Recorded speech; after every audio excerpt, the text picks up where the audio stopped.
Ang mga bulong-bulungan ay naging paksa sa usapan sa bahay ng mga Orenda, pamilya ng mayamang mag-aalahas na taga Santa Cruz. Panauhin ng mag-anak si Isagani. At sinong naglagay ng mga pulbura? Ang mga praile kaya? Ang Chinong si Quiroga?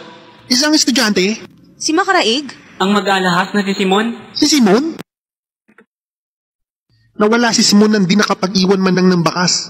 Pinaghahanap siya ng mga gwardya sibil. Oo nga, hanapin nila ang demonyo. Kaya pala kagabi, Kagabi? nagkagulo kagabi habang kami naghahapunan. Ang lampara sa mesa ng general ay namatay at may nagsabing isang di kilalang tao ang nagnakaw ng lamparang iyong handog ni Simon. Isang magnanakaw?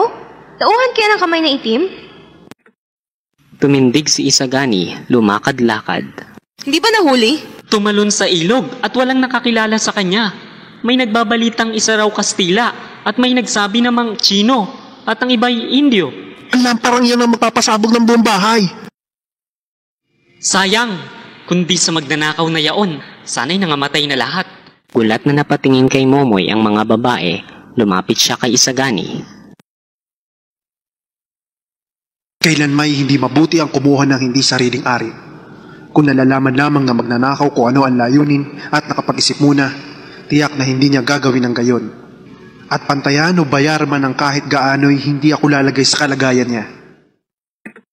Makaraan ng isang oras ay nagpaalam na si Isagani sa mag-anak na Orenda upang umuwi sa lalawigan at manirahan na habang buhay sa piling ng kanyang amain.